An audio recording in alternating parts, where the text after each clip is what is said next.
Hey YouTube, this is Southern Prepper 1. I want to talk about medical and setting up an emergency room at your homestead, at your retreat, at your house, an emergency clinic. And that's for a few reasons. We live way out in the country, so it does take time for an ambulance to get out here. And we have one ambulance not far from here. It's probably 5-6 miles away, stationed. But sometimes they're not there. Sometimes they're running a call. So if that's the case, the other ambulance would have to come from the city, and that could take about 30 minutes to get here. It's actually happened to us on calls as a volunteer fireman. They had to send an ambulance out of Pickens, and it was a good 25 minutes for sure. Probably 25 minutes before it got there, and that was very frustrating. So I want you to set up a clinic at your house. It's just not good enough to have a first aid bag. If that's all you can afford, that's all you can afford. But a lot of you guys and gals have put a lot of money into prepping, a lot of money into your homestead, a lot of money being prepared. And this you can use today. You might have an accident on the homestead, and the best bet for you is to stabilize the person, especially if there's a serious bleeding injury. You might want to get them totally stabilized and limit the loss of further blood and wait till the medical professionals can get there. Then throwing him into the car or her and having continuous bleeding. So you have to weigh that. Do I get in the car, or do I stay here at a very good place, stabilize the patient, and go from there? With the current economic problems in this country, social unrest, you might not be able to get to a hospital one day for any reason. It might be rioting, it might be looting, and you can't even get there. So you have to stay at home and stabilize your patient. Having a room, this is the back of my workshop, or really not the back, but the side of my workshop here. Very small space. It's only about 9 by 9, but I have positioned everything that I need. So my goal is 15 to 30 seconds. If I got hurt, or my wife got hurt, or anyone in our family got hurt, 15 to 30 seconds on the table, and I'm doing some basic first aid and a little bit more advanced just because of my training. You might buy some equipment that I'm going to be showing you in the next few videos, and you don't know how to use it. That's fine. I've traveled the world, and what I've usually found is you can find a doctor, but the doctor does not have the medicine, does not have the supplies, does not have the equipment. He still has all that knowledge in his head, and he could help you. So that's what I think. In a worst case event, you might be able to find a person that has the skill to use that equipment but doesn't have it, or he might have the supplies but he doesn't want to waste it on you. He might have bought those supplies for his family. And if you have the supplies, that will come in very handy. And I've seen that in the world. If you have the supplies, you can get that medical care you need.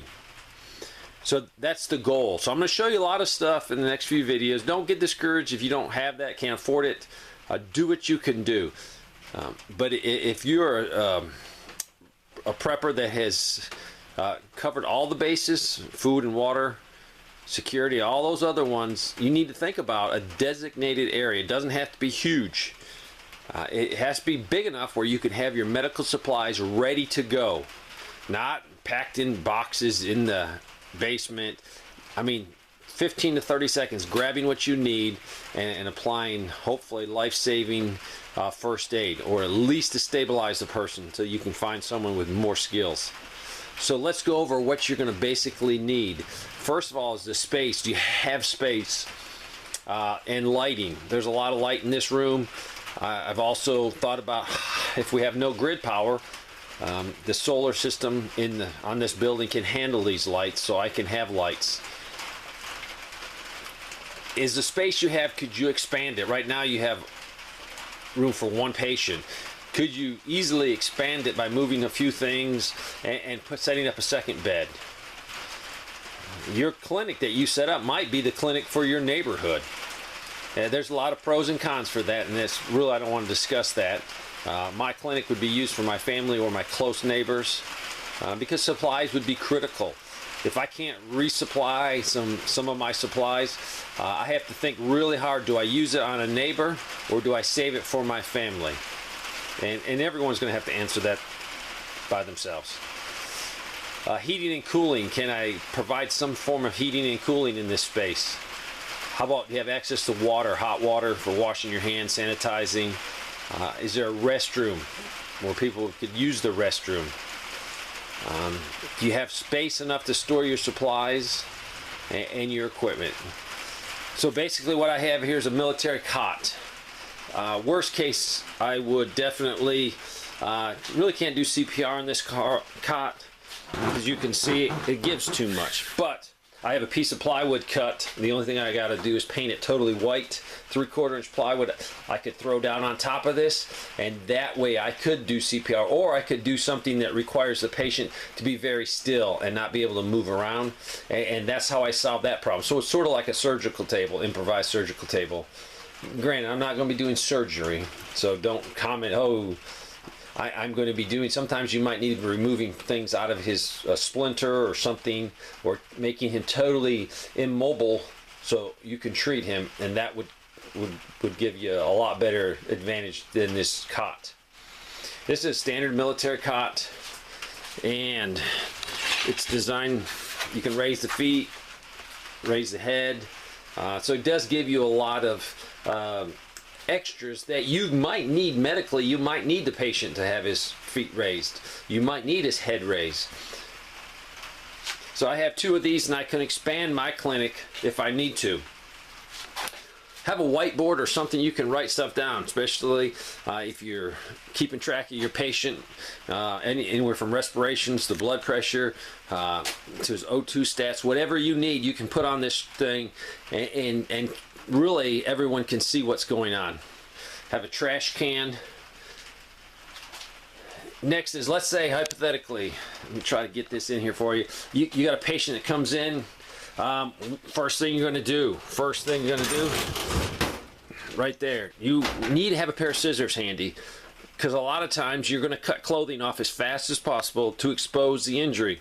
Remember, sometimes people have one injury, but there might be another minor injury really somewhere else on his body that he's not complaining about because he's in shock, or the first injury is so bad. So you have something where you can cut all his clothing off quickly. After that point, you have something where you could throw on, or you could throw something on the patient to give him some modesty. No one wants to be laying on the table with a bunch of strangers looking at him. It will cause your heart rate to go up. It will cause your blood pressure to go up.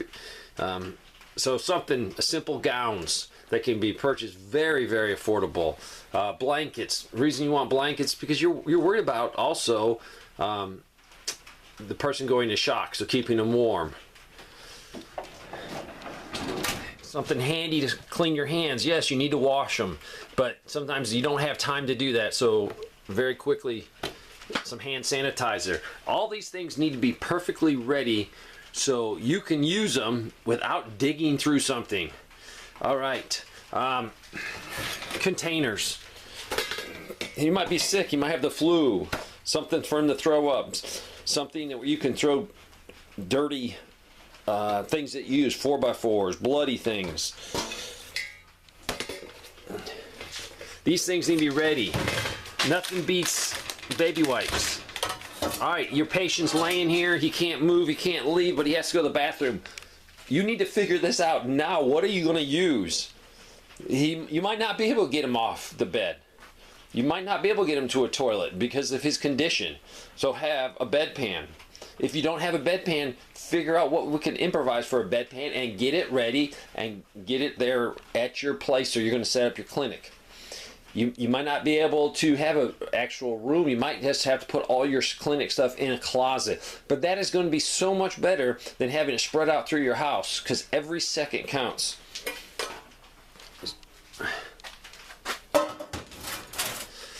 So this is a basic overview. I will go through more cabinets. I will show you what I'm stockpiling to make it easier for you. To really do it right, you're going to spend some money. And some of you guys are saying, oh, that's too expensive. Yeah, you're the same guys that have 5 AR-15s, night vision, and 20,000 rounds of AR or 5.56 ammo sitting there. And you got one little first aid kit. There's your first aid kit. I got a first aid kit. I'm fine. No, you're not fine. I am not prepared enough. And this is really what you're going to need. You're going to need a clinic. If you're serious about survival, and I can tell people that are serious about survival by talking to them about medical. Every one of us have food. We got food stored, long-term food. We got that covered.